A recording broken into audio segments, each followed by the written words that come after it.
Assalamualaikum warahmatullahi wabarakatuh. Selamat datang di channel Ayo Ngopi Aja. Terima kasih sudah nongkrong di channel kami. Channel ini khusus membahas tentang seputar kisah perjalanan para nabi dan sang kekasih Allah Subhanahu wa Ta'ala, serta membahas tentang kajian-kajian Islam secara umum.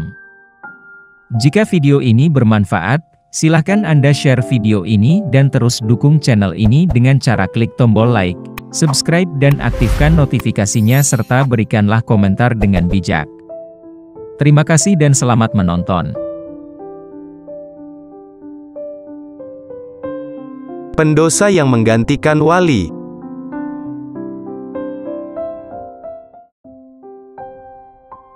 Suatu ketika, seorang lelaki yang sejak muda selalu bermaksiat dan bergelimang dosa berjalan melewati rumah seorang waliullah. Ia melihat pintu rumah sang wali terbuka. Tiba-tiba terlintas dalam hatinya untuk berhenti sejenak.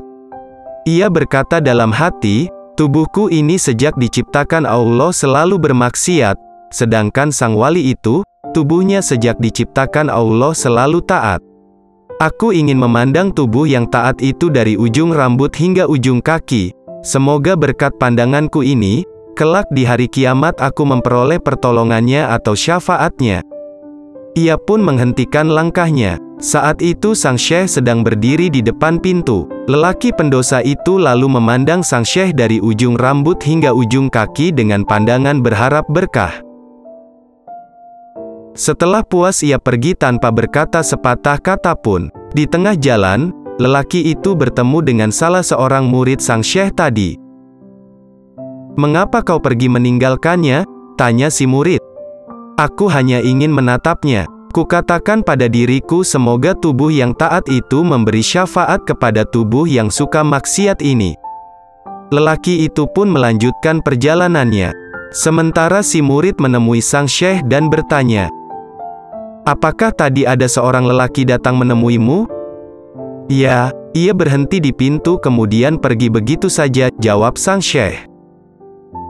"Aku tadi juga melihatnya. Kutanyakan mengapa ia berbuat demikian. Ia lalu menjelaskan alasannya," kata si murid sambil menceritakan alasan si lelaki. "Benarkah ia berkata demikian?" "Benar.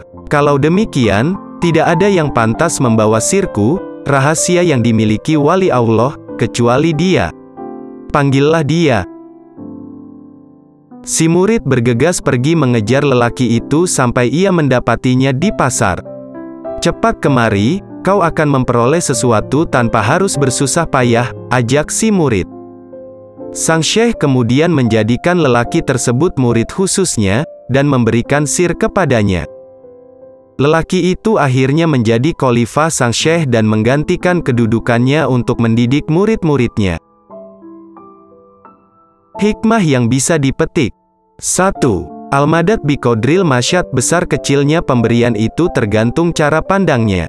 Para sahabat setiap detiknya mendapat makom yang tinggi dengan memandang wajah Rasulullah Shallallahu Alaihi Wasallam. Sedangkan Abu Jahal hanya memandangnya sebagai anak yatim biasa. 2. Jika mampu, jadilah orang alim. Jika tak mampu, jadilah pelajar ilmu. Jika juga tak mampu, cukup sayangi mereka. Jika masih tak mampu, jangan musuhi mereka. Sumber, Kitab Adabul Alim wal Muta'alim karya Hadratus Syekh. Demikian sepenggal kisah dari para wali Allah. Semoga bisa menjadi teladan bagi kita semua. Amin. Terima kasih sudah menonton. Wassalamualaikum warahmatullahi wabarakatuh.